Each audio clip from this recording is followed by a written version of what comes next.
নমস্কার বন্ধুরা, welcome back to my channel Shivangi's cooking and লাইফস্টাইলে আপনাদের সকলকে স্বাগত জানিয়ে আজকে আমি আমার রেসিপিটা শুরু করব।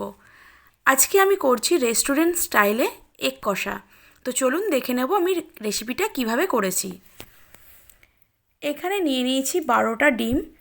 12টা ডিম প্রথমে আমি সেদ্ধ করে নেব।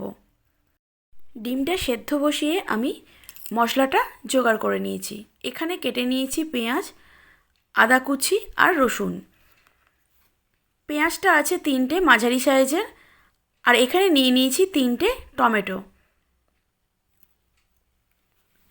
এখানে ফোড়নের জন্য আর মশলার জন্য নিয়ে নিয়েছি গোটা জিরে, ধনে, আর আছে 4টে এলাচ, একটা দারচিনি, 2টো লবঙ্গ, আর 6-7টা গোলমরিচ, আর 5টা শুকনো লঙ্কা, আর 2টো তেজপাতা। এই মশলাটা আমি কিভাবে ব্যবহার করছি আপনারা সঙ্গে থাকবেন। এখানে ডিমগুলো আমি চিড়ে নিচ্ছি, প্রত্যেকটা ডিমই। এখন ডিমগুলোর ওপর নুন আর হলুদ বুলিয়ে 15 মিনিট রেখে দেবো।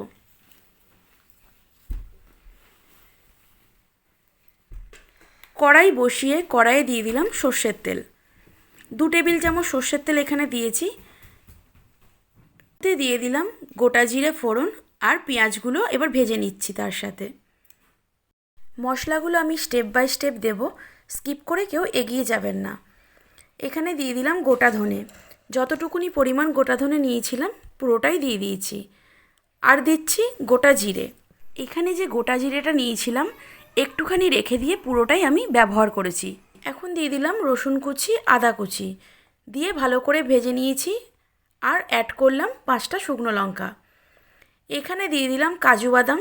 কাজু বাদামটা আপনাদের দেখানো হয়নি প্রথমেই। তো সবকটা মশলাকে ভালো করে ভেজে নিয়ে অ্যাড করলাম টমেটো কুচি। টমেটোগুলো দিয়ে ভালো করে হতে দেবো। দেখুন টমেটো কিন্তু আমার নরম হয়ে গেছে। একটু জল অ্যাড করে দিলাম মশলাগুলোর সাথে, যাতে টমেটোর কাঁচা গন্ধটা চলে যায়। জলটা ভালো করে ফুটতে দেবো।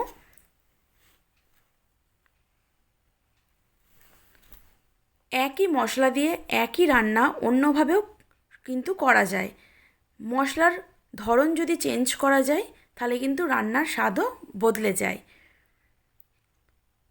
তো আপনারা এইভাবে একবার বানিয়ে খাবেন বাড়িতে, নিশ্চয়ই খুব ভালো লাগবে। তো এখন অ্যাড করছি আমি হলুদ গুঁড়ো, আর দিয়ে দিলাম সামান্য চিনি। দেখুন জলটা কিন্তু অনেকটা শুকিয়ে গেছে।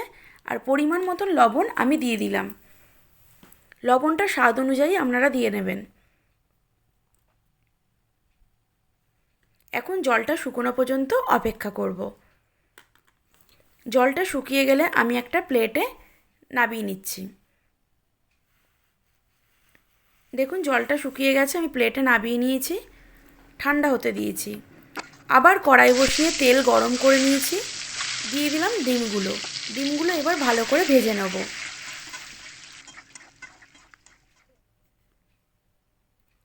ডিমগুলোর মধ্যে একটু আমি কাশ্মীরি লঙ্কা গুঁড়ো অ্যাড করেছিলাম, সেটা দেখানো হয়নি। আর গোটা জিরে যেটা আমি নিয়েছিলাম সেখান থেকে একটু ফোড়নের জন্য রেখে দিয়েছিলাম। এর মধ্যে দিয়ে দিলাম তেজপাতা, লবঙ্গ, দারচিনি আর এলাচ। এলাচটা আমি থেঁতো করে নিয়েছি, আর গোলমরিচটাও থেঁতো করে নিয়েছি। আর দিয়ে দিয়েছি একটা শুকনো লঙ্কা। ভালো করে 2 সেকেন্ড নাড়াচাড়া করে নিয়েছি। যে মশলাটা আমি ঠান্ডা হতে দিয়েছিলাম সেটা ভালো করে মিক্সিতে পেস্ট করে নিয়েছি। এখন তেলের ওপর দিয়ে ভালো করে কষিয়ে নিচ্ছি। আমার কিন্তু এখন কষাতে বেশিক্ষণ সময় লাগবে না, যেহেতু আগের থেকেই আমার কিছুটা রেডি করা ছিল তাই। তো মিক্সচারটা ধুয়ে আমি জলটা অ্যাড করে দিলাম। এখন অ্যাড করছি 1 চামচ মতো কাশ্মীরি লঙ্কা গুঁড়ো। আবারও লবণ দিলাম, লবণটা আমার কম লাগছিল তাই লবণ অ্যাড করলাম। আমার কিন্তু কষানো হয়ে গেছে, তেলও ছেড়ে দিয়েছে। আমি ডিমগুলোকে এবার অ্যাড করে দিচ্ছি গ্রেভির মধ্যে। ডিমগুলো দিয়ে ভালো করে নেড়ে চেড়ে নেব। যেহেতু ডিমটাও আমার ভাজা আছে, মশলাটাও কষানো আছে, তাই বেশিক্ষণ কষাবো না ডিমের সাথে। দেখুন কত সুন্দর কালারটা এসেছে। তো আমার কষানো কিন্তু হয়ে গেছে। আমি 1 কাপ পরিমাণ জল অ্যাড করে দিলাম। আপনাদের যতটা গ্রেভি লাগবে সেই অনুযায়ী আপনারা জলটা অ্যাড করবেন। আমি একটু ফুটতে দেবো এটা। ডিমটা ফুটতে দিলাম, তার কারণ হচ্ছে ডিমগুলো আমি চিড়ে দিয়েছি। ডিমগুলো ফুললে পরে তার মধ্যে মশলাটা কিন্তু ঢুকবে, আর ডিমটাও কিন্তু অনেকটা নরম হবে। আমার কিন্তু ফুটে গেছে ডিমের গ্রেভিটা। এখন অ্যাড করে দিলাম গরম মশলা,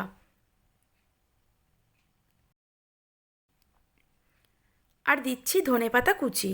আমার কিন্তু রেস্টুরেন্ট স্টাইলের ডিম কষা একদম তৈরি। দেখলেন তো, বেশিক্ষণ কিন্তু সময় লাগলো না। আপনারা এইভাবে বাড়িতে একবার ট্রাই করবেন, নিশ্চয়ই খুব ভালো লাগবে। তো ধনেপাতা কুচিটা দিয়ে আমি একটু নেড়ে চেড়ে নিচ্ছি। একটু ফুটে গেলে আমি নামিয়ে নিচ্ছি গ্যাস থেকে। তো আমার কিন্তু সার্ভ করার জন্য একদম রেডি। আমি এইটুকুনি গ্রেভি রাখবো। তো আমি যে পাত্রে ডিমটা ভেজে রেখেছিলাম সেই পাত্রেই নামিয়ে নিচ্ছি। তো বাড়িতে আপনারা প্লিজ এইভাবে একবার অবশ্যই ট্রাই করবেন, আর কেমন লেগেছে আজকের রেসিপিটা অবশ্যই কমেন্টসে আমাকে জানাবেন। আর আপনারা বাড়িতে কিভাবে করে থাকেন বা কিভাবে করেছেন সেটাও কিন্তু কমেন্টসের মাধ্যমে অবশ্যই জানাবেন। আপনাদের ভালোবাসা আশীর্বাদে আমি কিন্তু এতদূর এগোতে পেরেছি।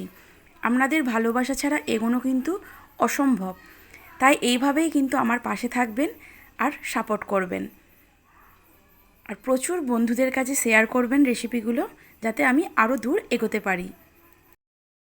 আর যারা নতুন বন্ধু আছেন আমার চ্যানেলে, অবশ্যই চ্যানেলটি সাবস্ক্রাইব করবেন। সাবস্ক্রাইব করে পাশে থাকা বেল বাটনটি অবশ্যই প্রেস করবেন, যাতে নোটিফিকেশন সবার আগে আপনার কাছে পৌঁছে যায়।